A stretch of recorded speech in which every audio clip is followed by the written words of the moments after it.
that if you look over the collection of talks that were presented here, you can get a really nice overview of the critiques that are being made today, or responses that critiques are being made today about the nature of scientific investigation. And so what Jake and I will talk about here, right? Some historical perspective, but also then the contest between scientific knowledge, the creation of scientific knowledge, and its relationship with ideology, politics, religion, and all of that, because my background is in history of science, to look at it in the historical context. Now, as you'll see, we'll talk a little bit about the science. Welcome. We'll talk a little bit about the scientific content coming from Professor Russell, and then I will talk about the historical context. And I think you'll see that there is a nice connection between the two, that they support each other. And that often in a science class, although often the curriculum is so full, there isn't room to talk about much other than the scientific ideas and the research and that. But yet that the historical context for that work is easily added to courses like that if time is made for it.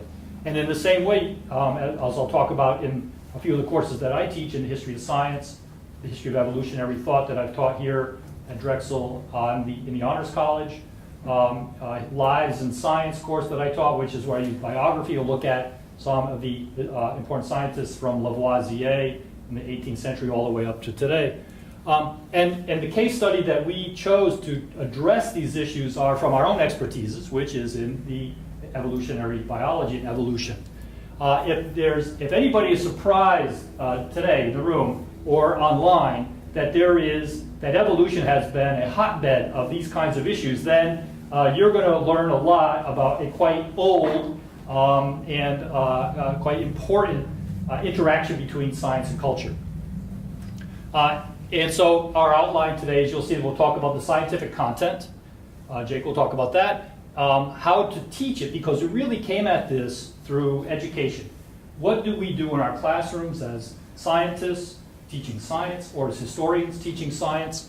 And how do we impart that? How do we deal with these kinds of issues? And then we'll look at the social context for that, historical social context. And then when we come back to the end, we want to get to the more contemporary issues that are happening today in this story. And you'll see, it goes back, I'm going to go back to Erasmus Darwin at least. We could go back to Aristotle, but let's not. Let's go back to Erasmus Darwin, Lamarck, and some of those early critiques. But then we'll take it up to today. And thus, in the next 40 minutes or so, we'll be hitting touchstones and points that all could be filled out. And just keep in mind that the scientific ideas that will be presented will connect to historical ones and vice versa as we go through the talk. So your job as the listener, as the participant here, the audience, is to help us make those connections in your own mind. And then have questions along the way. Please raise questions if you would like. We'll be happy to address them along the way or at the end. So, Professor Russell, if you don't mind, I'm going to stand here if that doesn't bother you. That works perfectly. Yeah. So as Lloyd said, we're happy to take questions as we go along. So from my perspective, evolutionary biology was something that wasn't on my radar at all as a student in high school. I don't even remember it being covered in the public school that I went to in upstate New York, which is the north end of Cuba Lake. I grew up in a Presbyterian church. I went to church every Sunday. I taught Sunday school, so I knew about creation. I don't remember if I really took creation literally, but what I can say is that when, as a freshman in college, I took a class called Human Genetics and Evolution. It was an especially powerful model to view the world and life on Earth. And so for me, and I would say most people, getting that information, I think at that late of a stage, is hopefully unusual. Hopefully we're getting this information out a little bit earlier.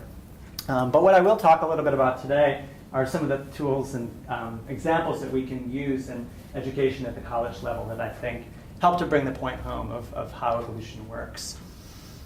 But really, the question that I think evolution answers quite well is, right, how is it that life has come to be so diverse and so complex? And what is it that makes people different? And I think taking a class on human evolution to kick things off was probably an especially powerful way to really get interested in this topic. It might backfire if you teach human evolution first to students in perhaps rural Texas. So something to keep in mind. Okay, so if we talk a little bit about the origins of evolutionary biology, Charles Darwin was really one of the two folks who helped to put together a really interesting body of knowledge to come up with an idea about how life has changed over time and why. Right? And so Darwin wasn't really the first to conceive of this idea that organisms have not all been as they are today throughout the history of time. And he certainly wasn't the first to recognize that the Earth was actually quite old. Okay? Darwin also had an interesting sort of religious background. So he was somebody who came upon this science which kind of went against the literal interpretation of the Bible. So it kind of gave him an interesting background as a scientist to be putting together these facts. Okay, so Darwin's famous voyage aboard the Beagle happened in the 1830s, I believe. And Darwin was very, very slow to put together his data and to actually get around to writing it.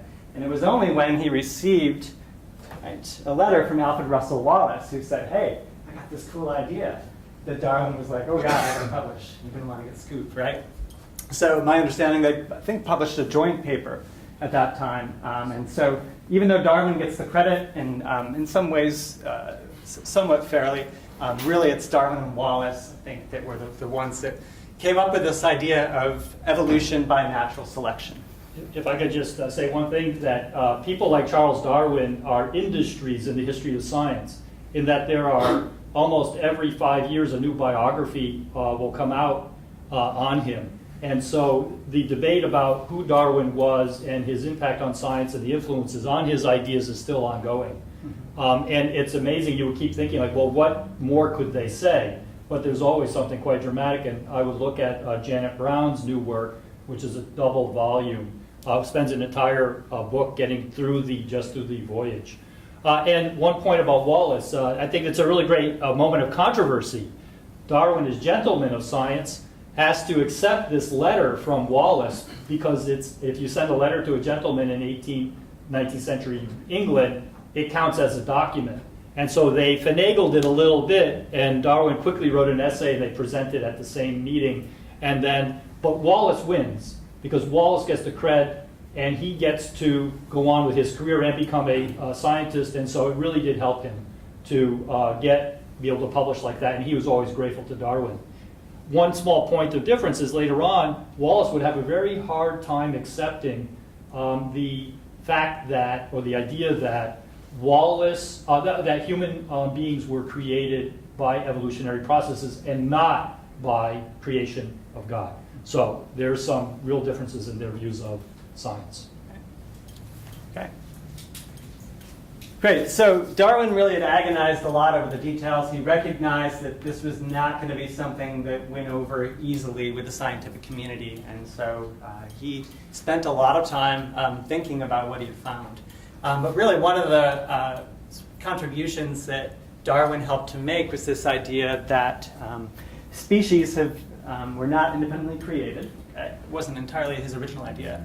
But instead that they had descended like varieties from other species. So if we think about the tips of branches on a tree and we trace them back to the point on a larger branch where they actually intersect, right? It's a pretty good metaphor for going back in time to the point at which two organisms might share a common ancestor.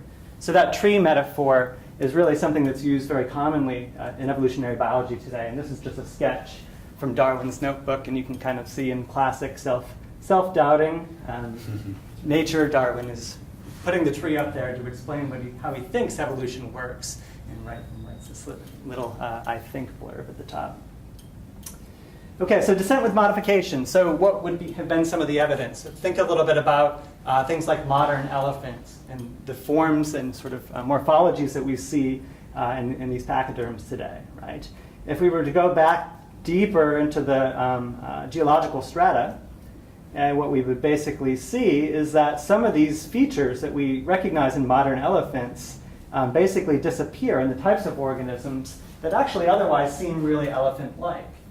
Okay? And so Darwin came up with this idea, well, clearly this is some type of modification of morphology. It's being preserved in the fossil record, and the further back we go, the more primitive we get in terms of the types of characters. And sometimes there's characters that evolve at a certain point, and they get preserved and inherited by the organisms whose ancestor evolved them. Okay, so really the big thing that Darwin and Wallace had proposed to explain why we might have modification is this concept of natural selection. And there were a few different observations that Darwin made that led him to propose this. And one was a pretty sort of obvious explanation that was really under his nose the whole time, right? Humans being able to domesticate crops and recognizing that some of these things that we grow for food are related to things that grow in the wild. They look very, very different now, right? Certain traits have been propagated. If you see a stalk of corn that produces a nice big ear with big kernels, right? And you're a farmer, you're going to save some of those kernels as seeds to maybe grow next year's crop, right? If you're into things like miniature ponies and miniature donkeys, maybe you're going to choose for breeding purposes the smaller individuals to propagate the next generation. And the same would go if you're into things like pugs, right? So basically, humans have been able to take traits and to choose individuals that actually happen to reproduce. And by doing so, we can change the proportion of those traits in a population. Okay? In fact, we can see things that look completely different than what they looked like in the wild. So the key is man's power of accumulative selection. Nature gives us variation, right? And man adds them up in certain directions that are useful to him. Okay, and so there's 4 tenets of natural selection. So the first is that there's a struggle for existence, right? There's limited space, limited resources. Second is that organisms have various types of traits that help them survive and reproduce, but they differ in those traits, right? And so that has an impact on which organisms are more likely to survive or reproduce, right? These traits need to be under some type of control that allows them to be faithfully passed on from parent to offspring. They need to be inherited. And then the individuals that have these heritable traits, right, will be the ones that go on to survive and reproduce. And those traits get to become more common in a population. Okay, so those were Darwin and Wallace's ideas. And one of the questions is why, to Darwin and Wallace, did they seem to provide a more credible, rational scientific explanation for life? And we can actually cheat a little bit here and use some more modern data to talk about the answer to this question. Because I think that this relates to some of the approaches that people take when they teach evolution in high school as well as college classrooms. Okay, so first, we've heard of vestigial features, right? The tailbone, the appendix. These are things that don't seem to be used for any current function. Okay? And if we look at other organisms that are arguably very similar to the ones with a vestigial trait, they have similar features that are more elaborated. So the appendix being like a little pouch in between different portions of the gut that in some organisms harbors really large populations of bacteria that do cool things for digestion. And the tailbone, self-evident, being found in other vertebrates and being attached to what's functionally a tail. Right? The idea that these traits are found in organisms that no longer use them suggests that certain attributes of development and morphology are kind of hard to get rid of. So they're sort of suggestive of a hallmark of our past. Right? Another observation, if we go deeper and deeper into the geological strata, right, the organisms look less and less like the organisms that are living today. Okay? And so this really starts to suggest some idea that perhaps life has really changed to some good degree over time. Okay. In addition to that, we can talk about structures, for example, in vertebrates, that seem to have very different function, but have been modified from the same body plan. So talk about vertebrate limbs that have been, and tetrapod limbs in particular, that are used for very different purposes, right? So arms of primates, you have basically legs of cats, you have whale flippers and bats. They're all derived from a similar structure. Right. If we look at the genome level, we basically see that almost all organisms use the same set of rules. So all living organisms have DNA as the basis and information molecules of their genomes. Okay, but within those DNA sequences, there are certain stretches of 3 bases that tell the cellular machinery to add a certain amino acid when they're using the DNA to make a protein. And these rules are almost universally conserved. And really a great way to explain this, right? It's not just chance, but really that we all share a common ancestor that happened to have evolved this code. All right. Think about the similarity at the molecular level between organisms that actually seem very similar to one another. So if you're using just basically appearance morphology, right, you might actually say humans and chimps bear a lot of resemblance. So it's perhaps not a coincidence that the cytochrome C protein shows no sequence divergence between humans and chimps. Right? And so what's the chance then that if this is just completely random, and not because we had a recent common ancestor, that we would end up with the same exact sequence? And if you figure there's 20 amino acids that can be plugged into any one of those 104 sites in the protein, basically the chance of getting an identical sequence between us two is this. 0. Yeah. Okay, natural selection. There's a lot of great examples of this, and I think the classic thing that we talk about in classrooms is the peppered moth. At the time of the Industrial Revolution, we recognize that Britain in particular was faced with a lot of soot in its forest, and what that actually did was it seemed to have led, or was correlated with an increase in this type of moth that blended in really well in a background of trees whose lichens had been polluted and contaminated. Right? But what this slide is actually showing is sometime in the mid-1900s, when pollution laws had been enacted, the forest began to regenerate and become healthy, and lichen began to grow back.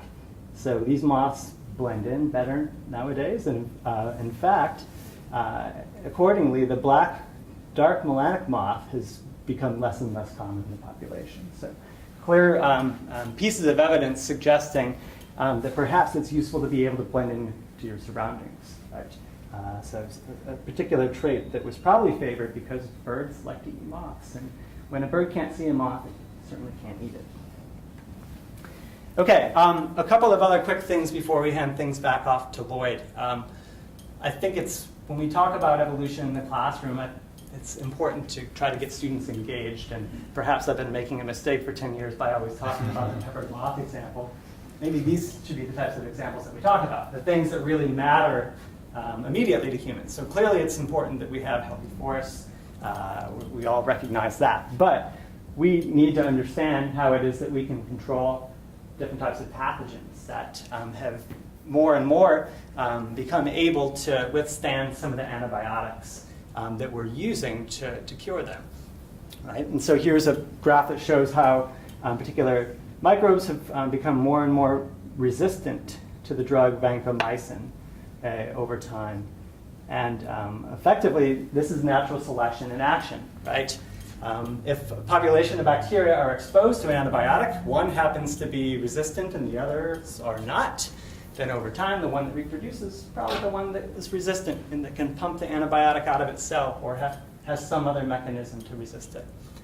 Right? And over time, those types of bacteria, if antibiotics are very common and present in the environment, they become very, very common. And that's obviously a problem. Okay. And then the last, I believe, of my examples that I think can really drive the point home of natural selection has to do with the evolution of viruses. So viruses have these things called capsids. Okay? These little capsules that are coated with proteins. And these proteins are what we would call an antigen. They're something that our immune system can actually recognize, right? Or that we can develop a vaccine to target. But these proteins basically change over time, and that matters. That has an impact on which vaccine is going to be most effective against the prevailing type of virus, whether it be influenza or something else. And it also matters with respect to whether our immune system is going to recognize a virus if we get reinfected with it. If it's evolving rapidly on its surface, right, effectively, we're going to be in trouble, and we're probably going to get sick the second time. Okay, so the flu virus has evolved and will continue to do so, and really having some idea about how selection pressures have driven flu to evolve and to be able to predict which types should be the most common is important in informing vaccine programs. Okay, so we don't want to say that Darwin and Wallace got everything right, and I think some critics of the theory talk a little bit about the holes.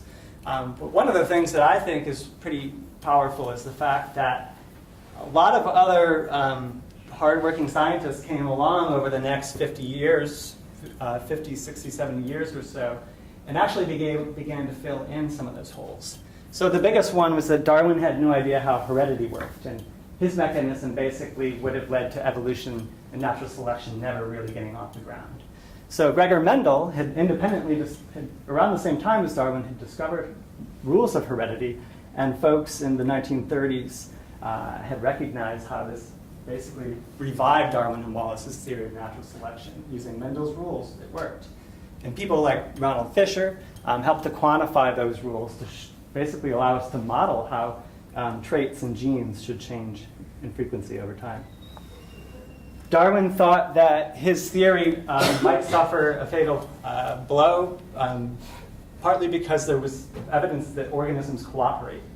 And Darwin basically was concerned, well, wouldn't a selfish individual be able to take over and crash the whole system? And so researchers have figured out why that doesn't happen. And in fact, that natural selection can explain the evolution and maintenance of cooperation. Bill Hamilton was a big luminary in that effort. Darwin named his book The Origin of Species, but didn't really figure out how speciation would work, right? And this was work that was initiated in sort of the early part of the 1900s. We have a good grip on speciation now. It may not always require natural selection, okay? Which I think is a pretty interesting outcome. And then another thing that's probably very surprising if Darwin were alive today, I think he'd be shaking and scratching his head, is that not all evolution is driven by natural selection, right? Some of it is random and chance-based. And in fact, if you look in our genomes, the vast majority of change in our genomes over time is very likely to have been driven by chance and random change, which I think is pretty interesting. Okay, so Darwin and Wallace didn't figure it all out, but the thing is that their original ideas hold up very well and have held up to scrutiny for decades since they were put forth. Right. So as you watch it, I use a lot of the same examples in my historical lectures on Darwin especially. But if you compare the slides that you use with mine are all from that time period. And so I talk through Darwin's ideas through his works. Just something I just noticed today on our own PowerPoint presentation. And so, and I think that comes from the audiences who we're addressing. And maybe I need to rethink that too. So I wanted to go back and give a quick survey of where some of these ideas, now remember to touch back on the same people and ideas that Jake raised in his talk. So in the late 1700s, early 1800s, there was a quite exciting debate going on about transformationism, or what we would call evolution. And there were a lot of responses from the religious community who saw this as an attack on their views of creationism. Creationism isn't something new. It goes on even before this time period. But it's now when you had a very popular idea by Jean-Baptiste Lamarck in his zoological philosophy in 1809, which talked about that the idea that species could transform. But it wasn't the first time that it was discussed. Even earlier, Erasmus Darwin, who was Charles Darwin's grandfather, had talked about transformationism. Again, he's not the only one. There was a conversation at that time happening in the literature that species were not singular and exact and perhaps it created in some distant past, but yet now we're interacting and changing, and they had no evidence, though, for why. It was observational, really. But Lamarck had a system.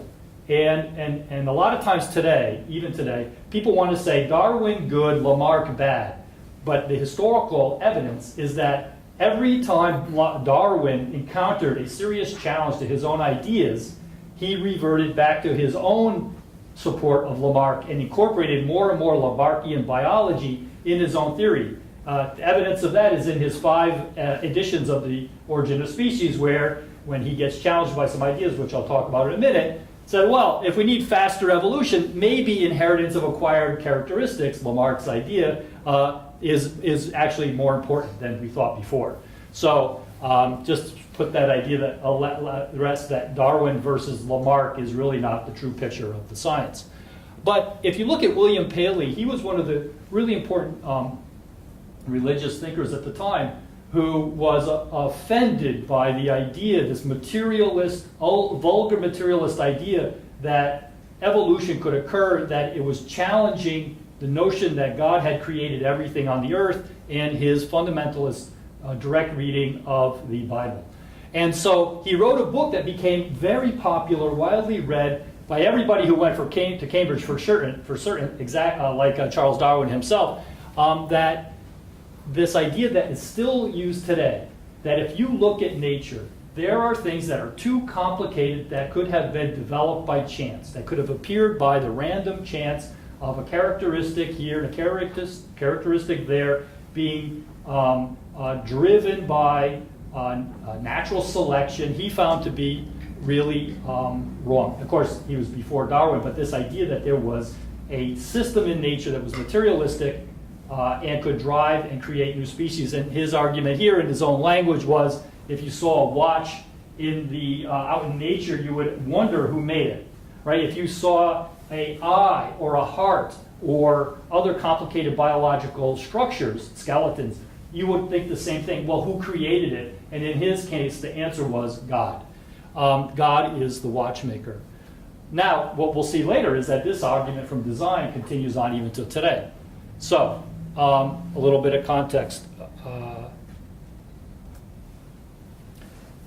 Moving into the 1840s, 50s, when Charles Darwin started to put together, well, he was sort of forced to by this surprise letter from Wallace saying, hey, here's my idea about natural selection, what do you think? And Darwin told his friends, well, it could have been the exact abstract for the book that I'm planning.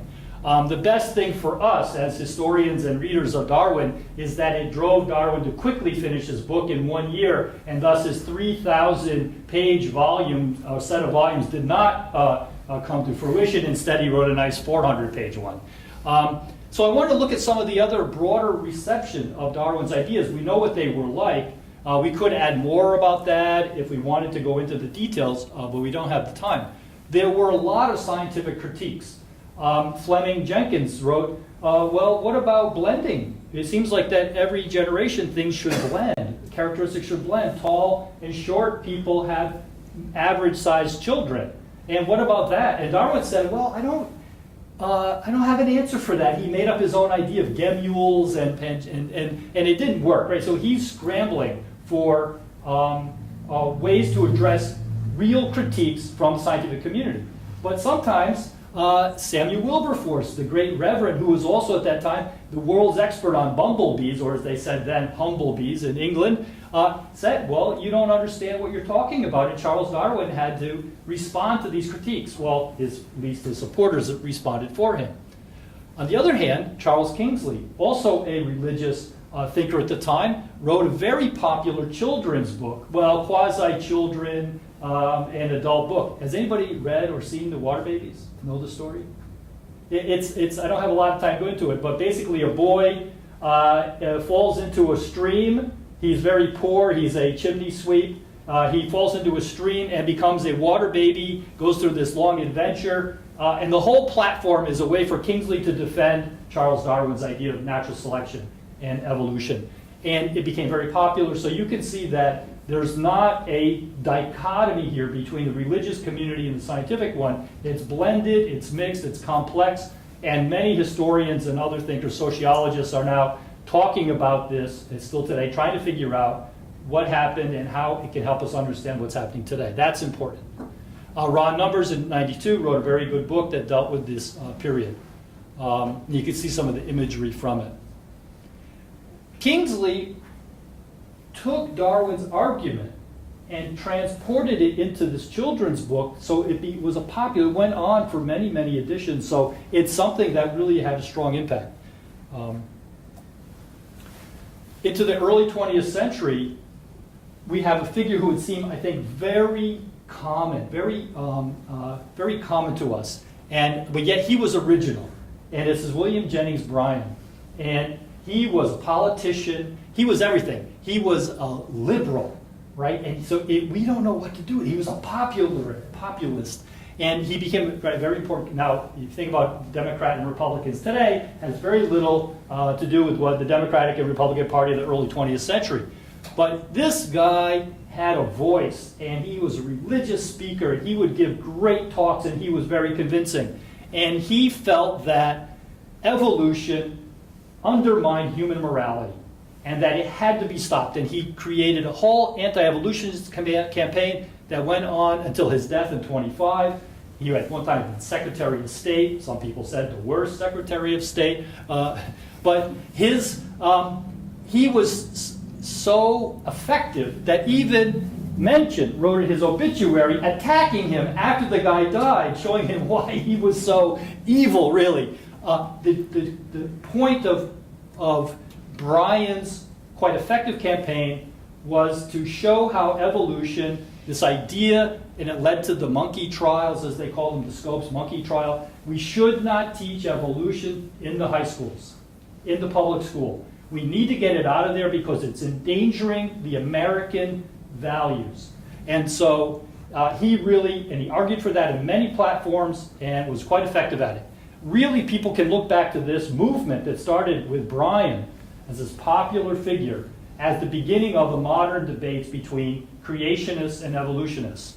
1960, Inherit the Wind, it was started a few years earlier, written as a play, was made into this very popular movie, Inherit the Wind. You can see some of the great actors there. And if you ever watched MASH, yes, that's the Colonel.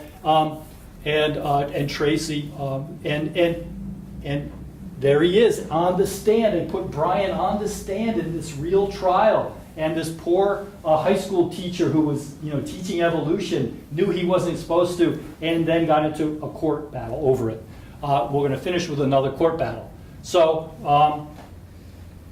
but the Inherit the Wind was not about the monkey trials, the Scopes trials, as much as it was about McCarthyism. And so you can take the same kind of debate and transform it into another kind of history, another kind of debate. So 1960s anti-McCarthyism. Back to Dobzhansky, a brilliant Russian biologist, a geneticist, had trained in the world's best genetic schools, which were at that time St. Petersburg in Russia. Came to the United States in the 30s and worked with Thomas Hunt Morgan and the crew and developed new ideas of genetics and transformed it into this new kind of science. Genetics and the origin of species, like Jake pointed out, right? How do you combine genetics, the study of inheritance through the chromosomes, with this idea of evolution? Where do species come from? And he was one of the first people to do that, along with Wright and Fisher and eventually several other people who in the 1940s published a whole series of literature that created the modern synthesis, bringing these two sciences together. But I bring him up not because of that genetic story, but rather because of this religious view. He was a Russian Orthodox. He was a very devout Christian. And he worked with Teilhard de Chardin, who was a Jesuit priest, but also geologist. And so now we have science and religion put together again.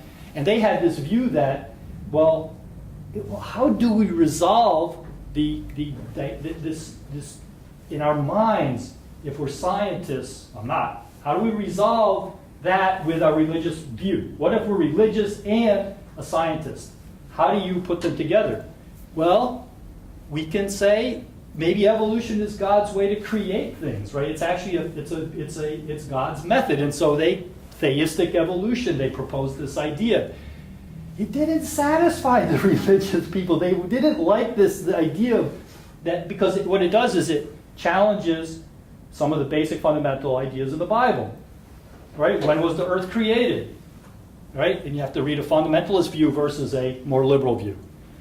Now, here's an interesting Enyart. You don't have to read it. I've read it. But if you want, you can see, here's the creationist response 40 years later, why Dobzhansky was wrong in his great book, Nothing in Biology Makes Sense Except in the Light of Evolution. And they show that all the things, 3 of the major things that Dobzhansky said have been proven wrong. I won't go into the details.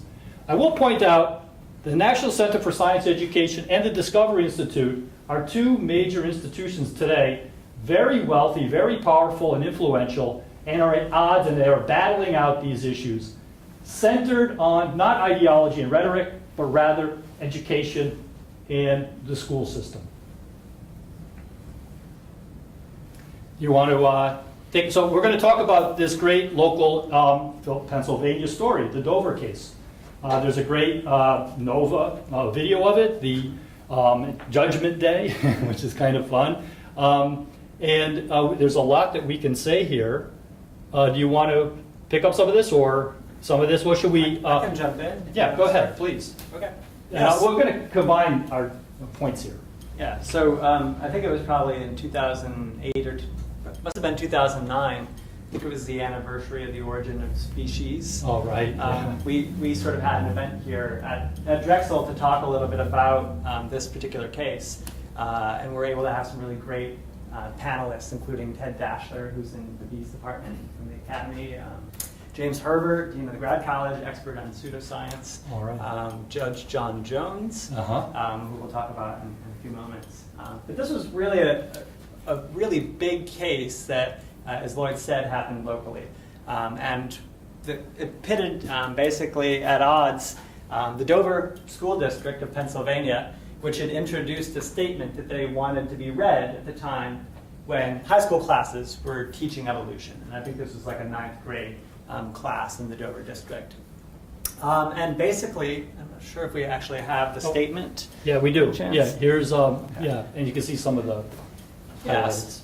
So effectively, the stuff in red is sort of what's exciting and what matters, right? Darwin's theory is a theory. It's still being tested. It's not a fact. Gaps exist for which there's no evidence. And what they basically then were instructed to do is to direct students to an alternative textbook, which is called Of Pandas and People. And basically saying, look, if you want to know the facts and think about all the different explanations, you should look at this other textbook, and we're making it available to you for free. Right? So if this were my classroom in the history of this idea, I would hand out cards now, unless it's my online students. Thanks for coming. I would say, okay, what's a theory and what's a fact? And ask you to say, to identify these. Because the problem here is that they have a misunderstanding of this basic concept.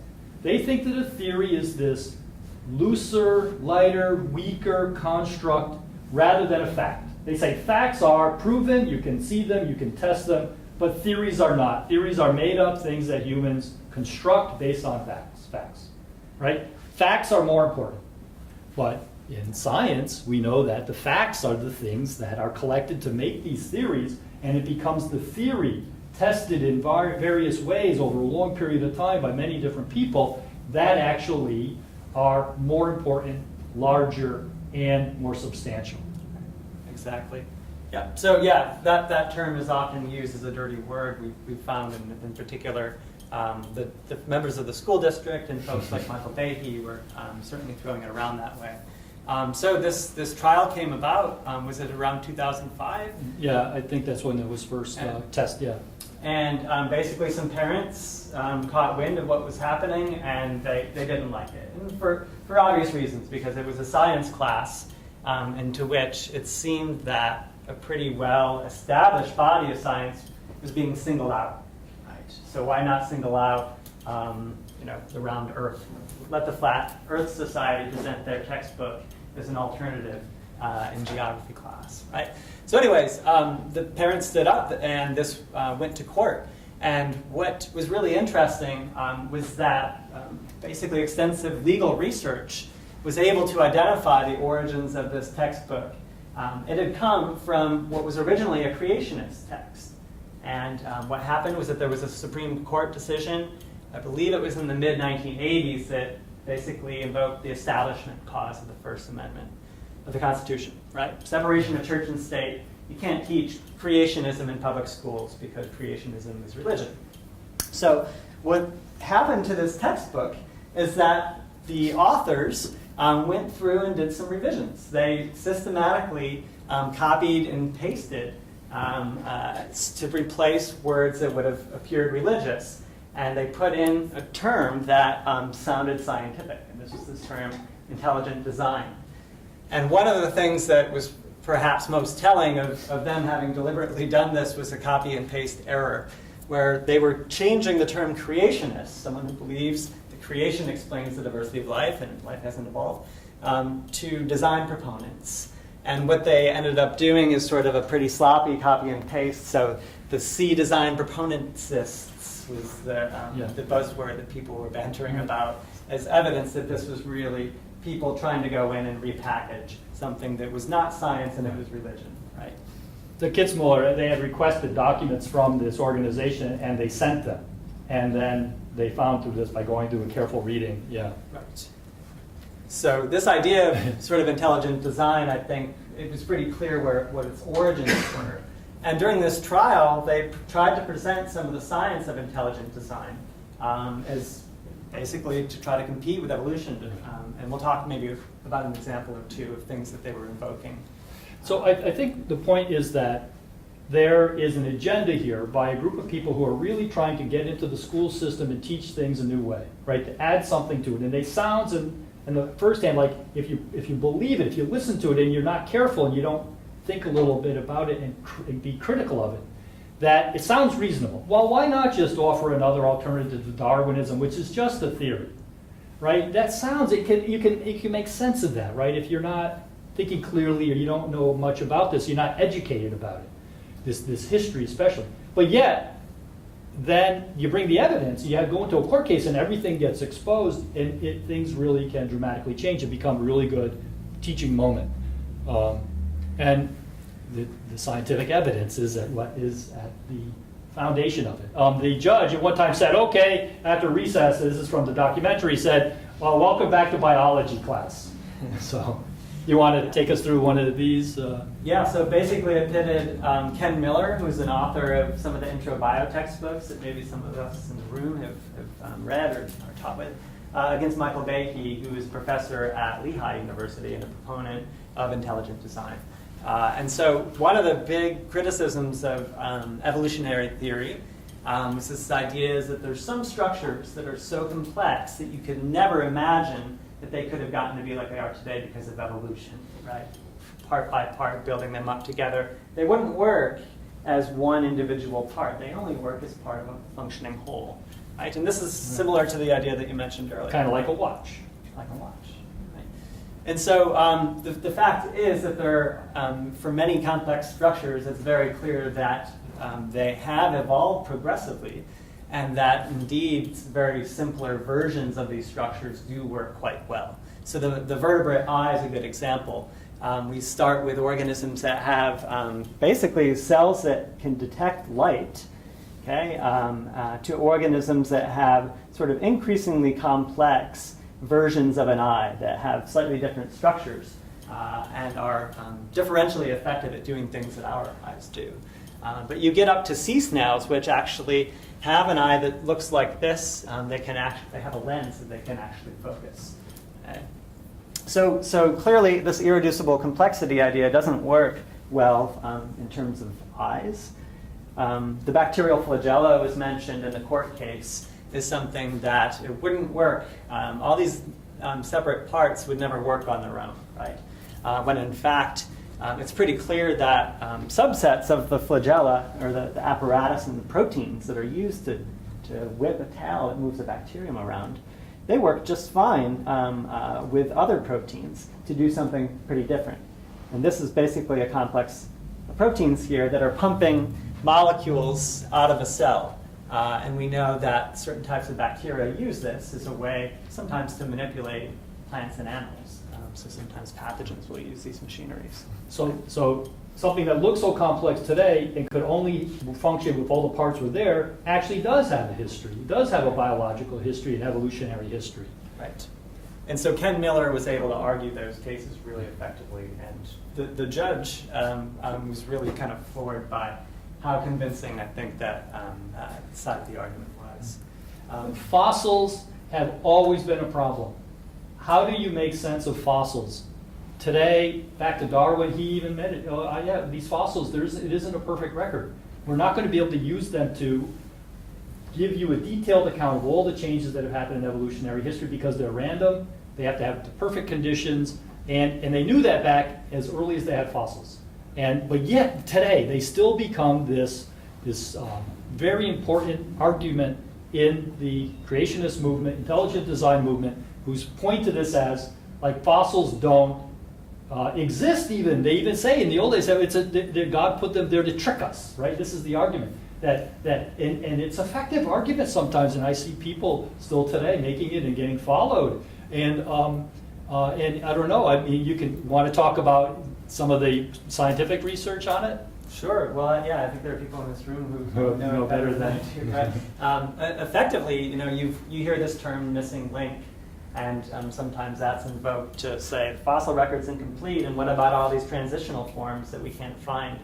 And so this one is especially close to home because Ted Dashler from the Academy was a co-discoverer of one of the most important transitional forms. And if you read Your Inner Fish, which is a book by his collaborator Neil Shubin, talks a little bit about the thought process for how are we going to find this transitional form. We suspect very strongly that some group, evolved into an amphibian-like form, and that basically they went from not having legs to having 4 legs and being able to live on land. And that's a big transition in the history of life. And so basically Ted and Neil and their colleagues recognized, well, we don't see amphibians or things with 4 legs in the fossil record until about this time. Before that, it's all fish. Right? So if we focus on that zone in that rough neck of the woods of geological time, I believe it was the Devonian, right? If we go and look at some good Devonian rock outcroppings, there's a good chance we're going to find something that is very fish-like, but now all of a sudden has 4 sort of tiny little limbs.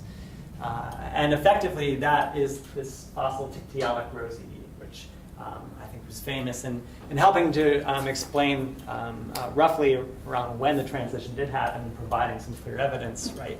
I think people were already pretty convinced in the evolutionary field, but for folks that I think are worried about missing links, right? Fossilization is hard, but it does happen, and if you look in the right time and place, you're likely to find them. Does anybody know the work of Stephen Jay Gould? He proposed an idea that challenged Darwinian theory, right? Added another corollary, said that evolution doesn't happen consistently. There are times when evolution happens faster, creation of species happens faster than at other times, this jumping or saltationist.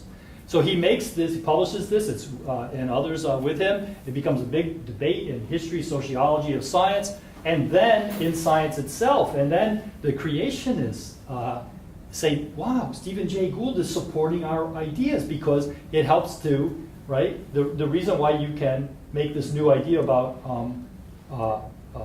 fossil record is because there isn't a good record. And so now they see us supporting there, and they call on, they say, look, Stephen Jay Gould said this. And then he mistakenly, in some people's views, engaged the audience. He engaged them and said he tried to win. So he was a guy, he was a big guy, a great voice, and he was a great orator, and he thought that he could win. He could prove to them that they misunderstood his ideas and really what I meant to say.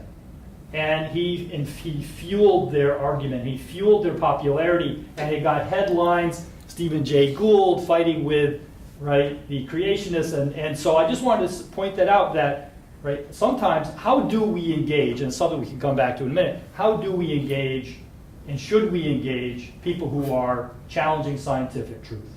How do we do that, and should we do it? How do we teach it? In the history class, it's easy for me. I can bring these issues up. I can put them in historical context. I can say, well, science has moved on. We do things differently today. We have new scientific knowledge. Go over to PISB, and you will find the experts there who can talk about evolution and all of its variety and new ideas, ongoing investigations. But for me, so I can contain it somehow. But yet the lessons, I think, have to be there is that in order to understand scientific fact, we have to understand the context for it. Who is involved? Who's creating knowledge? Is it truth? How do we evaluate that truth? And it's a really complicated story. And it takes a long time. It takes many years of study to really get at all the different aspects of that. Science, technology, and society. We have a master's program here in that, right? Helps us to look at all these dimensions of social, political, financial dimensions to scientific truth. In the classroom, in the sciences, what do you do? Yeah, so little story, biology was doing a department head search a number of years back, and we had a candidate. At the time we were holding this event on evolution back in 2009. And the candidate saw my poster and said, oh, yeah, I think you should just teach both sides and let the students decide for themselves. And I really had a pretty strong reaction to that. I kept it to myself. Which is probably good, but the fact is, right, in science class, why are you basically going to be debating a theory that's sound and based on science versus one that's clearly come there because of religion and religious purposes, right? So there's lots of things that I think are fair game for debate in other forums, if you want to talk about it in history or sociology classes and things along those lines, right? But I do sort of have a bit of a problem, I think, of treating this like it is a competing theory, right? And letting the best one win out. In my history of evolutionary thought class, I had the same challenge, a little bit different, in which the scientific knowledge, I have to be up to speed. If I have to understand what I'm talking about scientifically, not just historically, and that is my work. But what do you do with students who want to share their own personal experience? And it's a collegial setting, right? That's how I try to control the discussion in a way to govern it. But there are people who want to tell you, I was born in a fundamentalist Christian church, family, and my mom would, I can't even talk to her about these issues, and then they can go on, and then you can have students will respond to her and say, oh, you poor thing, or, right, but how do you go from this personal story, right? We heard one, I had a very similar one myself. How, as we grow up and we try to understand these issues and make sense of them for ourselves, right? Where do we get good mentorship, knowledge, right? How do we move on in the world? And so that's what the challenges I have in my classroom is this sort of story. What's happening today is tricky. Yeah, Don, just on those two last points, which I thought were really interesting, and there's lots of parallels, of course, with the climate denier community right now, but it was kind of a conundrum, though, because you gave the example of someone who engaged and it backfired, it kind of ignited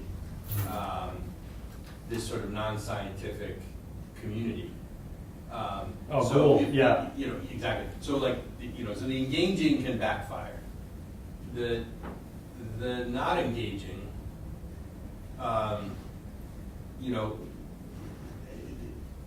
does that actually extinguish, it seems like a very, and what is the best way to sort of try to promote a scientific understanding, at least of things that science can provide an understanding of? If it's not engaging, this is something that I struggle with in the climate world, because it doesn't seem that engaging is getting anywhere, which is so. If I could I start off? Yeah, I would say that in terms of Gould, just to start there, I think if you have this authority, you have to use it, right? You have this cultural authority to speak on certain issues, and you have to go do it. But you have to be careful how you do it and who you engage, because what you can then is justify these people, and that's what happened in that case, is that because they were talking on the same stage with Stephen Jay Gould, who held this great cultural authority in science, that they now were elevated to that position, and they were talking to him, and they got elevated. So, for me, and I've been thinking about this because of this talk, I think that we have to make that argument and make that case. But yet, as everybody, we need to make a case today politically. Those are the structures and methods by which we can win. And the only way to win, to me, is in education. The same challenge that's been going on since the beginning, the 20th century at least, and we saw the case with Bryan, is that we have to, schools are where we indoctrinate people to our world. And the indoctrinate can be good and bad, I think. But in this case, I think that we need to raise the next generation up in our worldview and how to understand and evaluate knowledge and observation. And it may seem, maybe it's my Soviet side coming out, right? I'm a Soviet historian. But it's this idea that we have to use those institutions in a way that supports our views. And if we let them get taken over by and teach things that we don't believe in, then we have a real problem. Yes? Boy, that's so political. Okay, and he said, back to Farco said, climate change denier. Okay, there's one thing, being an engineer, so the engineer's way of looking at things gets into political problems all the time. Because we'll go through analysis and say, this is the situation. By going through that analysis situation, we're not endorsing anything. From the situation, then comes a decision whether it's good or bad, and from values, and then design criteria to do something about it. A totally different step. Analysis and synthesis are two radically different things. So what we have is a situation in the public street here is that climate change is either change lifestyles or not, as opposed to there's a lot of climate change people who, like myself, would say, yes, the climate certainly is changing, because if it didn't, I'd have to have my thermograde from 40 years ago pulled. Okay? But that's completely different. You can be a climate change acceptor and also a climate change so whatter. So it seems in the public street now, you have to have a theory that if you're accepting climate change, which is not something for us to accept or not, it exists, like evolution exists. Okay, it's in the world of facts that we haven't completely fleshed out, but analysis says this is how it is. What to do about it is then comes at it, and the political realm now, not to get us too far off track, is we have to decrease our lifestyle, because that's the only solution. The climate change is a result of increasing better lifestyles around the world. That's a fact. It didn't happen to people who didn't have flush toilets, okay? So the idea is that we're getting to a political and into an advocacy thing, and these are not things to be advocated. They are. If you break your leg, you don't go to a witch doctor, you go to a surgeon. Okay? If you want to have a bridge across this road, you hire a structural engineer. You don't hire a carpenter. So I think we can offer to leave it. And if people are going to be ignorant, they're ignorant. But to be able to sell a solution, an advocacy from that, automatically lets the other people up onto the stage with you. Yeah, well, I think, I hear what you're saying, and one of the thoughts that I kind of have is that where we kind of need to dig our heels in, I think, is this idea that we should be teaching things that are competing with evolution, or that it should not be taught. Everything down the throat of people who don't want to hear it is kind of a waste of time. I think, well, there's actually some data here that suggests there's a fraction of the population that are just probably not going to change their mind for a long What do time. we get for? We get Donald Trump who was suffering for it. People haven't figured it out. Well, yeah, we can come back to that in a second. You have a question? So, I'd just like to say that there is a distinction, or you can make a distinction between what we as scientists will call facts and what you might call beliefs functioning as facts. Alan Watts said that you believe something if you behave as if it's true. There has always been God, and there always will be God. There has never been a human culture in history that has not made or induced God. Therefore, God is a function of human consciousness. Now, whether God is empirically real or not is not the question. God continually arises. If God continually arises and we live in human cultures, then we must deal with God. Whether God is an empirically demonstrable physical fact or whether God is a belief functioning as a fact is actually irrelevant. Because as your graph shows, at the end of the day, the result is the same. You can say to people, you believe in what Buddhists would call a mental object, something that inspires emotion in you despite not actually existing. And you could be true in saying that. Or you could, the person you're talking to could deny that and say, no, God is actually physically, empirically true, does exist, and therefore that inspires my emotion. Again, that distinction is neither here nor there. You're not going to get rid of it. You are not going to talk people out of God, because every time anybody has tried, and you study Soviet history, the Soviets, the Maoists, they all tried. And their great failure, they succeeded in doing a lot of things on a big scale in a very short time. But they did not succeed in eradicating God. And given that God cannot be eradicated as long as we are human beings, unless you believe that's not true, unless you believe it's possible that we can conceive a human society that does not generate God, in which case I applaud your optimism, but I think you're being naive, then why have the debate at all? This is why. Because our debate is not about your issue. Our debate is about people who are fundamentalists, readers of religious documents, and who believe that the entire scientific community is challenging that view. And they are trying to work through the school system, through the political system, in order to drive us out. So it's a reaction to that movement, where people are then responding to that. And that's why I think that you can't change their mind. You can give them all the evidence they want. You can't engage them in that because they are, right, they have their own belief system. And somehow we can't communicate, right? We've seen this in many forums today in the last 10 years. Very hard to communicate and longer, right, at times. Now, what I would say is that if we feel that our ideas are right, we have to find a way to defend them. And that, I think, is the best way is politically. Because those are the institutions that we have available to us in order to get a majority of people together to say, this is what we think is best for the next generation to know. That's what I meant. It's a fight that's been fought and lost. There's no point in beating them on the street. Well, now I didn't say we could win. We had to win. I just say that's the best way to get it. The other way to get it is school board. Now, the 501 school district, the state of Pennsylvania, teaches creation. What battle's been won? Why shove it down people's throats? Yeah, that's a good question to answer. Maybe not for this forum. They have personal views. Yeah. But the fact is perhaps somewhere in the middle of Alabama, but there's no point in being political and putting people down because they've already lost. It's been shut down the courts ever since Scopes trial. It's not a okay. So sure, it's a stopped. worldview that you have. I will correct you and their worldview. That everybody wants to have you put the issue really square. In the education of younger people, everybody wants to have something occur in a school because it's the ultimate approval.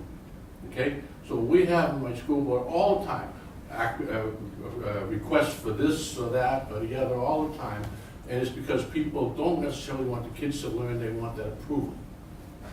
But the battle's already over on this regard. So yes and no. So I think that if you go back to that last graph. So first of all, they haven't stopped, and there are continually efforts to actually slip in language that undermines science, right, from the motivation of religion. So as long as the First Amendment is still a thing, I believe in the First Amendment, and I believe that it's important to train students to be critical thinkers if they're willing to think critically about certain things. And I recognize not everybody is going to go down that path. And if you think about the trends over time here, what effectively you're seeing is very recently perhaps some appreciation for this idea that humans have maybe evolved, but maybe whether or not these people believe in God, that God didn't really pull all the levers, right? So there has been an uptick in recent years.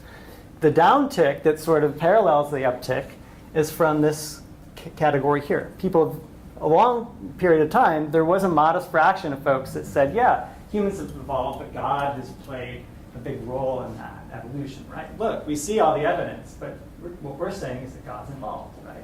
Totally legitimate point of view. It's not scientific. You can't address it, but it's fine, right? So we're happy with that. We would love to be able to reach students that might be receptive enough, I think, that have some religious background and that might come at it and say, look, I do see all this evidence and I'm thinking critically. I know that the world wasn't made in 7 days, and I'm receptive to these ideas, right? The people that we're not trying to shove this down their throats, but in that we recognize that we will probably never change the minds of, come from this fraction up here, which is not changing. And you go back to the early 1980s, it's held really steady in the low to mid 40% of people that believe that creationism, right? God created us in present form. And so it's fine. And I don't think this is ideal, because I would love if we lived in a society where people were receptive to facts, right? I would love that. But I'm recognizing that I don't know that there's much to do now to fix this. But the problem is that from this population comes a lot of resources and a lot of continuous effort to basically undermine something that I think is really sound science. And that's the thing that I think we're worried about more than Also, anything like else. kind of smallpox. Some will pop out somewhere. If you take, I would add another dimension, remind you another dimension of that, and think back to Dobzhansky and others, that there are many prominent, very intelligent scientists who have somewhat similar to this, right? They are in this ground where they have these devoted religious views and beliefs. They live that way. But yet there are also these scientists, and they're able to combine them in a synthetic way in their mind. Either that or compartmentalize and say, I can have my religious views there, and I can do my scientific work here. And they don't have to challenge each other, but in America, it seems more and more that people really need to resolve that issue. Second, and I think that now I may not share that belief myself. I may have moved on to some other new view, all right, a scientific worldview, but yet I'm willing to allow people to have those views, but you can't shut us out. You have to engage us, and because what is at stake is not, for me, the next life, and whether or not I'm going to go to paradise or not, which is often foremost in their minds, but rather the world that we live in today and what we can do for this world. That's what I think is at stake here. And I think that's why it's important about climate change too. The decisions that we make today about resources and how we live, how we get our energy, how many people we have on the planet, whatever it might be, that to me is essential to survival. I just believe it. Even though we just discovered, perhaps flowing water on Mars, and I'm not ready to move yet. So, I think that this science is crucial to survival, human survival. Paul? Playing devil's advocate to a small extent. Again. So, Eddie, in an earlier slide, you talked about the introduction in Victorian times of the notion of genetic drift, that things can evolve simply through being separated within an identical environment. One of the pioneers of that was a fellow called John Thomas Gulick, who studied land snails on Hawaii and realized that many of the populations of land snails that look quite different from each other are actually just variations of the same animal, but they, because of very small geographical separations like a stream or a mountain ridge, they were gradually becoming different. And he wrote to Darwin about this. Darwin encouraged him, he actually met him. And Romanes especially, who was one of the earlier, one of the people who also fought against this notion of adaptation, where you needed to have an engine to drive speciation. But speciation will happen. If we broke the people into this room in two groups and we sat at opposite ends of the room, eventually we will become different species. So Well, the distinguished point is, linguistics. can I just, so Thomas Gulick did all this work. He was also an ordained minister. He was the head of missions for the whole Pacific at one point. He was from a family of missionaries, and all his children became missionaries. The secret was that he allowed both bodies of knowledge to be incomplete. And this is the key to all of this, and this is what we should be teaching our children. Yes. Not that one view is right or one view is wrong, but that all these views are incomplete. And because they are incomplete, the firmer parts of each of them can form the two poles of a mental system, of a system of a mind. Human cultures always have the objective curiosity towards what we call empirical fact, balanced by a belief in some sort of clockwork or system that is governing everything. You can't remove one of those poles.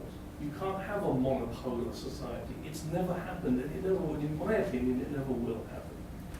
The only difference is how big the nebulous zone is between those two poles and where the center of gravity lies.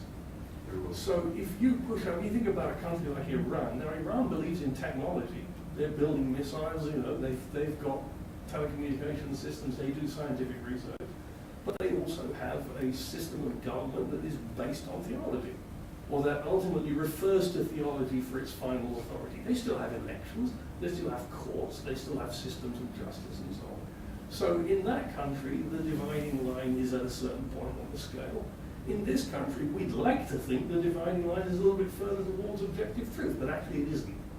When it comes to the balance of belief versus empirical curiosity, we are no better than Iran. In fact, the line is about in the same place. And we even decide questions of exegesis from scripture by referring to a room full of unelected people in black robes. So let's not kid ourselves here. We're not standing here and saying we are heading in the right direction, and countries like Egypt, Iran, Saudi Arabia, whatever, are all heading into darkness and into night.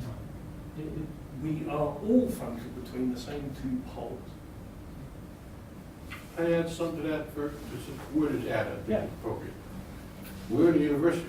If we thought that the whole scientific theory was complete, then there was no tenure for future faculty. Good idea. I'm a teaching faculty.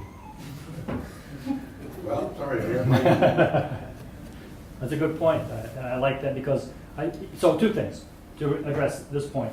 I think that it's important for us to educate people that science is not done and that it is an ongoing process that is dynamic, and it's about a community of people getting together to figure out how things work, and it's messy and it makes mistakes, but yet it's a process that does move towards a move forward. Second is, I think that sometimes your point about him, and he even met Darwin. I think what we should do is we should put Darwin to rest. And we should say we're not calling it the Darwinian theory of evolution because he's become demonized, celebrated, deified. And I think that maybe the solution, and I would like to get your opinion maybe, is that we don't want to talk about the big thing anymore. Let's not talk about whether or not let's not talk about whether evolution is right or wrong, right? Let's go to this. Let's talk about the little things. And we can break these problems up into many smaller parts and talk about the things that perhaps influence us directly. How do we grow food? What's the best way to grow food? What's the best way to do medicine, example you pointed out? And raise dogs or cats. And then maybe we can actually achieve something here and fight the battle on those little fronts rather than on this kind of big global rhetorical one.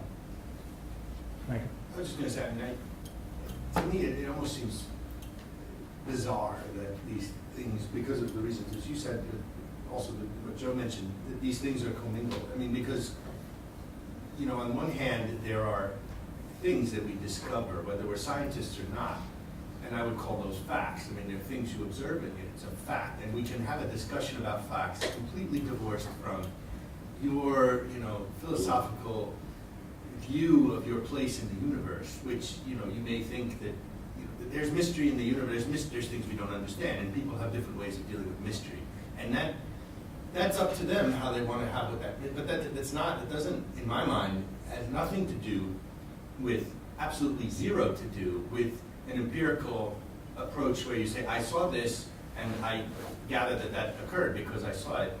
And I would add a third, which is what you do about it, which I think is the point that Joe was making, which is yet a third thing. I mean, that, the discussion on climate, it's one discussion is whether the climate is changing, and we have very specific ways of having constructive conversations about that. And among climate scientists, I assume among evolutionary biologists, there are debates in that world, within that realm, that's about methods, scientific methods, and that is completely independent in my mind from what you therefore think you should do about those changes. So the fact that these things are commingled and that there's somehow, is to me just a bizarre thing that has happened in this country, which maybe has happened at other points in time in other countries. But I just, to me it seems like, thinking about this in an academic setting, maybe our role is to just start separating these three things and say you can decide to have any view that you would like to have about your view of your position in the universe and why things are, because we don't know why things are why they are. We know little bits and pieces of information about things we've seen. So to me it just seems like there are three different things. A class on policy, we decide what to do about those things. A class on science, we talk about the methods of science. You go to your religious place of worship if you want to have a conversation about what this all means in some big philosophical place. But I think that's where you're making a mistake, because I say you cannot divorce these poles from each other. If you go to a religious place to talk about religious things, you are still going to invoke a certain amount of empirical knowledge. In a classroom, you're still going to have people who are in different moods. And even when scientists die, they hold funerals. Show me a country that does not have funerals. So there is no sense in saying we must be absolutist. We must eliminate one in favor of the other. You're never going to do it because we are human beings. Science, that man up there is a human being. I'm a human being. Science is done by humans for the benefit of humans. So the first thing to do is to understand how humans work, not what they should be doing. Other? Yeah, just thinking about this. I mean, I think part of the problem is your very first slide on one of the very first lines. With my name on it? His name on it? I can't remember. But where it said, the goal is to. I'm not going to go back because there's 30. The culture and religion and so on in terms of what is taught. But I think I would challenge that because I think that decision is not a scientific decision, right? I think it's kind of what you said, that in a sense the battle has been won in that in the scientific realm, evolution is settled. Climate science is settled. But the question of what gets taught in the classroom is not a scientific decision. So to just even discuss that is not a scientific discussion, right? That's a societal discussion. So here's a caveat, and where I think in a science classroom it's useful to talk about these things. It's because to understand the context of where the field is and where it's come from gives people an understanding of basically how people have arrived at certain ideas about how the world works. And it gives them a chance to basically say, like, okay, intelligent design, where did it come from, right? We know it came from creationism. Creationism is not technically a science. You might think that the world works well that way, that God created the world, or that God is controlling evolution. You may not. Right? But if you want to understand what you might consider to be two competing theories, recognize that one is on solid footing in a scientific sense, right? Whereas the other one has been completely debunked. You don't have to throw that in their face right away, right up front. But I think context is important. The idea, though, is that I think what has been tried, what people have attempted to accomplish over the years is basically to say, here are two competing scientific theories, right? You guys decide what's right. And I think that undermines something that's legitimate, and I think that should be taught as science and shouldn't be singled out as being any weaker than any other body of science. So I think your point is well taken, and I hear some of these other things that are echoing that sentiment. And I think if there was a bigger asterisk or any asterisk up there, then that would probably be a better way of putting it. And just to point out that in the history community, when we look at how science issues are debated and how truth is created in the scientific world, it becomes very complicated and messy, and we have our own debates within our field, history, of how to evaluate ideas and truth and knowledge and what influenced people to believe a certain thing, and the evidence is not there. It's like fossils, there aren't all when you think about your own ideas, what influences you. You don't write everything down in your diary. Aha, here's where I got this idea, for the historian to go back later and to observe and then say, this is where they got that idea. Rather, we need to combine as much information as we can and get together and have debates about it. So science and history is a science. If you look at the Russian society, history is a science. It's concluded in their Academy of Natural Sciences, and that's where it's housed, right? It's a scientific method. And so I think that just adds another layer about how do we actually understand the history of this and how does science work. It's very complicated. And you can add sociology and anthropology and so all these other sciences that really look at human behavior and say, what do you do with the people who argue that there isn't even an external reality? And that every bit of knowledge is we just made it up. And what if you have that view, how do you go into the laboratory and do science? Right? Can you still have a scientific community that does that? What if you have a community of people who believe that there's going to be a returning figure, divine figure, that's going to decide that it's over, and the good and the bad people get to go in a certain direction? And how do you work in the laboratory? And what does it matter, right? What you do. What does it matter about climate change? Is that the world we live in? Is that there are people who believe that and they are actually planning for that and planning for that next stage? Still gotta make the rent. Why? They still have to meet the rent. You live a good life and starve to death. Right. I think what it does is it leads us to this path, right? Yeah. Where it becomes absurd in a way, right? That meaning in that sort of academic sense of it, where we find it hard to evaluate. So, Did you have a comment you wanted to make, or? Maybe yes and maybe no. I mean, try something. These evolution, climate change are not the only sorts of places these things pop up. We're seeing them other places. Oh yeah. And I want Thank to you. agree that, to a certain extent, with some of these things, we just have to say, look, within the people who do this, we've settled this. And one of my favorite authors wrote a novella in which, a company was objecting to scientific thought, and the person who was written said, "You are not invited to have opinions on this if you don't understand what's going on." We do. But we don't get to do that, and in our hearts we have to admit that probably not about did evolution occur or is climate changing. We're pretty sure of those, but we make mistakes. We have to learn things. We're going to clear things up, and I like Asimov's relativity of wrong. But there are other times where this comes up. I watched because I used to practice medicine. The people arguing that smoking did not cause lung cancer. We are now dealing with the analogous, should we immunize children against the fear that it may cause autism and things like that. So, and these things come out of two different things. I mean, there's times where there's a group with an entrenched reason to impugn a scientific truth. I hate to go there, but, an established scientific theory. All right.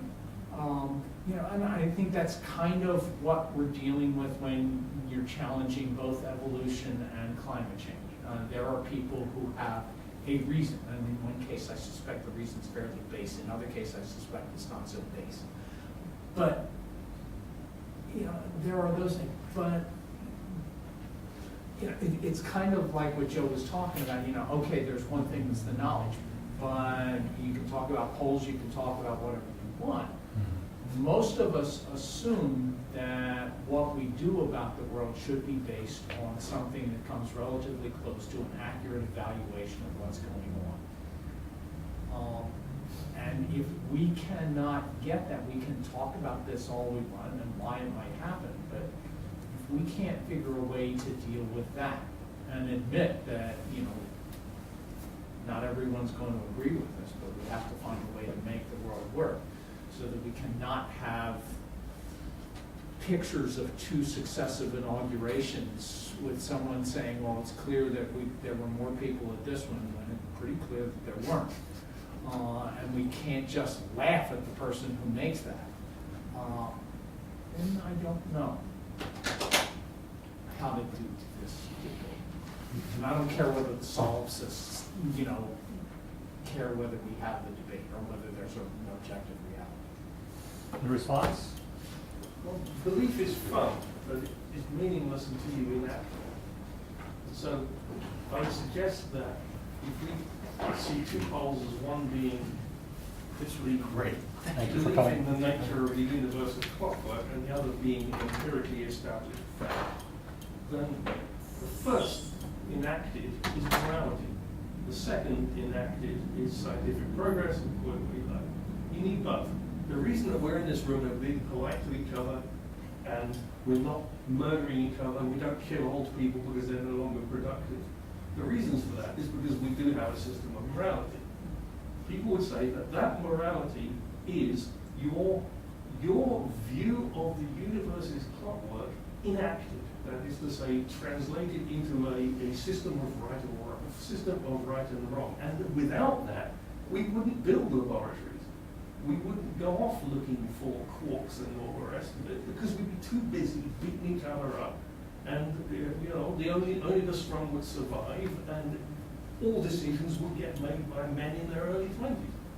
So, again, given if you see morality as belief enacted, and you see scientific progress as objective investigation enacted, then you see those two forces at work, but you also accept that in a human society you have to have both.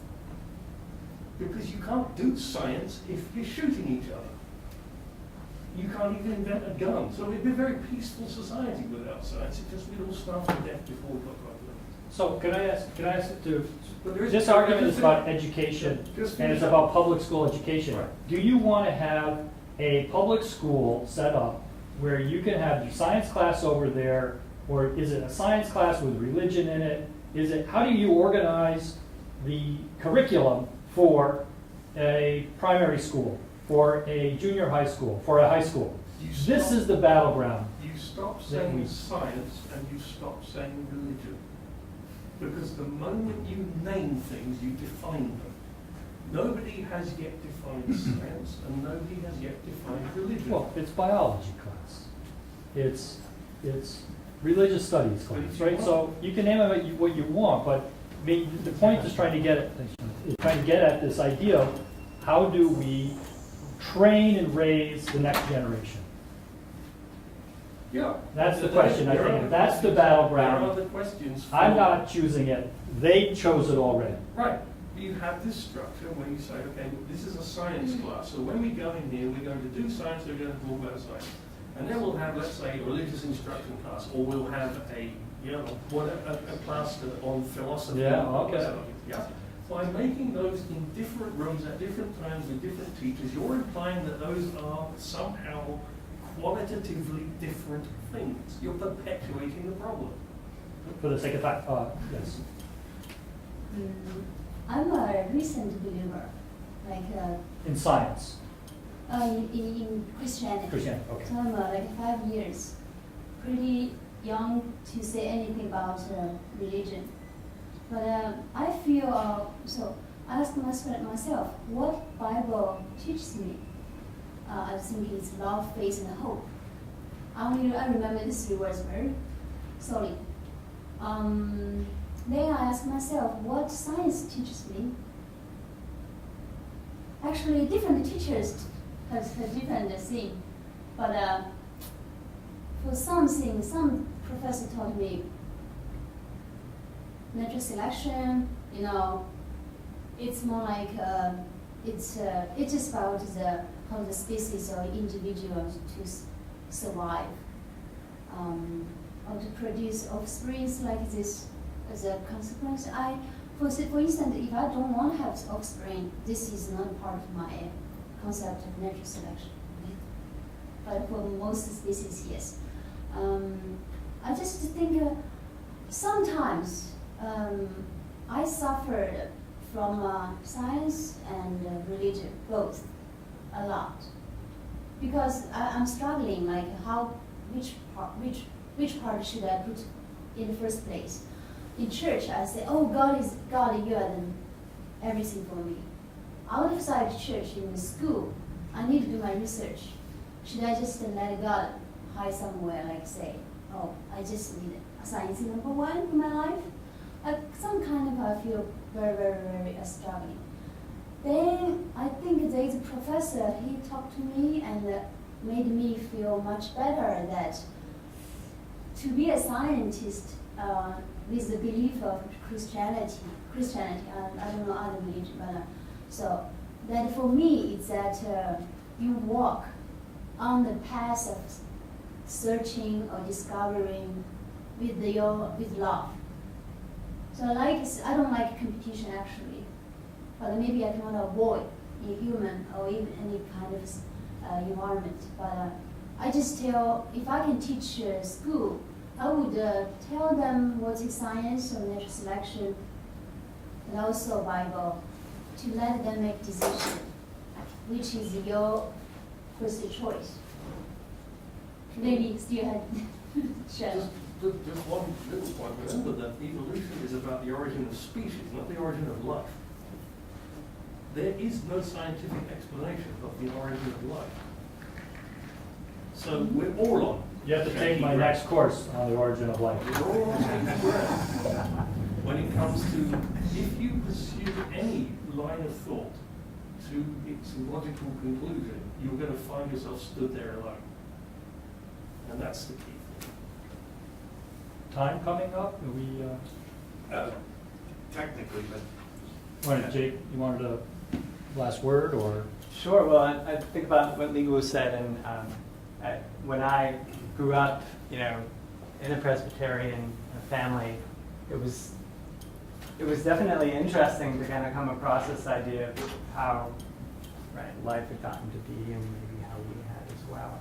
But I'm sort of heartened by this idea that there was such a good fraction of Americans, I think, who are able to kind of hold on to their faith at the same time as recognizing, just using reason to say, look, the evidence is pretty good that things have evolved and that natural selection is a great way to explain it. And I don't see those two as being incompatible. And it is sort of heartening to see that there's a fraction of the population that feels the same way. And that I think, more recently, the most recent Pope, perhaps falling in that side or in that part of the argument. And yeah, clearly there are things we need to teach people that science can't teach them, right? The naturalistic fallacy is something that I think is a pretty good thing to be raising in a forum like this, because you talk about social Darwinism and eugenics and all the terrible things that have been done when people started to use this idea of survival of the fittest to justify their actions. And so we absolutely know that just because something is in nature, let's say a very good philosophy and healthy philosophy in life, is just because something is in nature doesn't mean it should reflect the way that we behave, right? And I think that's an important thing in knowing really where we get our morals and being able to grow individuals and societies that actually are moralistic, I think is clearly important to do at the same time. That is not a statue of Richard Dawkins. Who's that? He's a very atheist. He's an atheist and he would not hear your story. Yeah. He would say you must give up your religion. So there are people out there who take extreme views in this and are quite eloquent and smart about it. But I do think we have to listen to our own personal histories and experience in the world because that's how we can become happy. And that's how we can do good work. And so I think without, I wouldn't be here, and but yet we all have our own personal views in history. So it's not yours or just mine, right? Or Richard Dawkins, but and then we have to come and find a way to communicate and get work done. We have a lot of work to do, people. We have to grow food, we have to survive, we have to make things, and we have to get to space. I mean, there's a lot of stuff to do. How do we do it best? There is one point and we as Americans pursue this more than probably anywhere else they possibly do. There is one point where these two inactions of the two poles of human consciousness burns brightly, are in constant battle. And it is a point that will never be solved as long as our society is the way it is, and that is abortion. Because that is where the technological, scientific view of how science works in society and advances society's goals comes up against a simple notion of what is right and what is wrong. And that debate is exactly 50-50 and is likely to continue to be. So we should be teaching you at Drexel. I mean, we couldn't do this because you would need basically armed guards at the door. You should teach an entire course on abortion. Because, I mean, it would be hell. It will be hard for the professors, it will be hard for the students. But in terms of understanding human society and its roots, it will be the most useful course that anybody could take, no matter what they're specializing in. I will just respond in that if you continue to look at the world in this dichotomous way, I know that you don't. You do it rhetorically. But I think there's way more diversity of opinion and issue in both the scientific, religious, and political communities over every issue, including, well, whether the origin of life, or about the abortion, or the right to choose issue. And I think that that would be an interesting debate to have, but boy, you get a bunch of money and bring in the right people to do it. Maybe some guards. I mean, it's a perfect example of what we've been talking about, though, because you've got people who are in principle, you know, who are for a right to choose, but who personally make a different decision, or make a decision that they don't want to have an abortion, but they support. So it's one of those issues where I don't. Thank you. I also don't see it as honest. But I want to make this other point that it's ironic to me that we're talking about ecology, where or biology, or evolutionary evolution, where I'm not an ecologist, I'm not a biologist, but I mean there is this understanding that I think that through diversity you have more stability, and that when we lose diversity, we lose the ability to withstand various threats. And so, I also support this idea that I don't think we should give airwaves to things that we know are not true. But then, in an educational setting, we also don't want to scour the landscape and pour bleach on everyone's ways of dealing with their role in the universe and say, this comes up like I'm not a vegetarian, but I take offense to vegetarians who say you should be a vegetarian because I'm a vegetarian and that's in my world. That happens.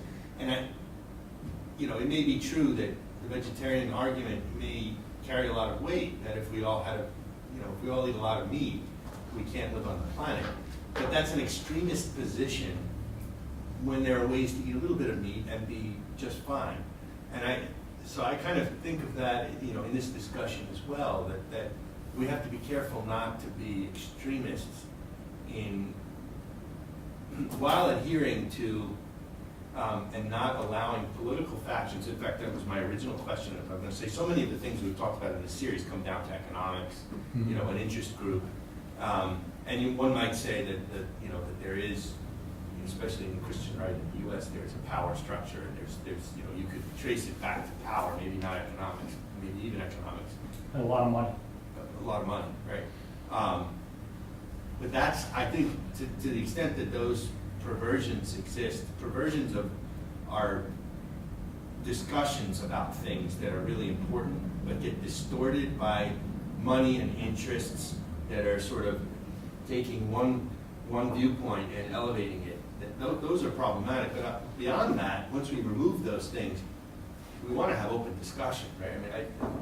And we want to have a diversity of viewpoints that we debate, and gradually, survival of natural selection. The ones that don't hold up to what we observe will fall by the wayside, I would hope. But No, I think that's a great point, and I think being able at least to give people that viewpoint, and that it is healthy to be able to debate things and to be educated on what you might call both sides. So to come back to our points, then how do you debate it, and what's the forum, Right. and are we still getting work done? And I think if you can do that and do that in a way that doesn't get in the way of actually making things or living and surviving, that kind of the ultimate point, right, of our existence here, in my opinion, then we have to be careful about how to engage people, when to engage them, and then how to engage them, right? What's the structure of the conversation and where, and I think then we might be able to move those influences that we see as negative outside that circle. We can say, okay, leave your money over there. How are we going to talk about this, right? It can't be about might makes right, because then we're going to lose. And I think that's just what you said in different words. Well said. Thanks, Jake. And thanks to both of you for ending off our series on a very stimulating discussion. Thank you. Let's get your USB out. Yeah.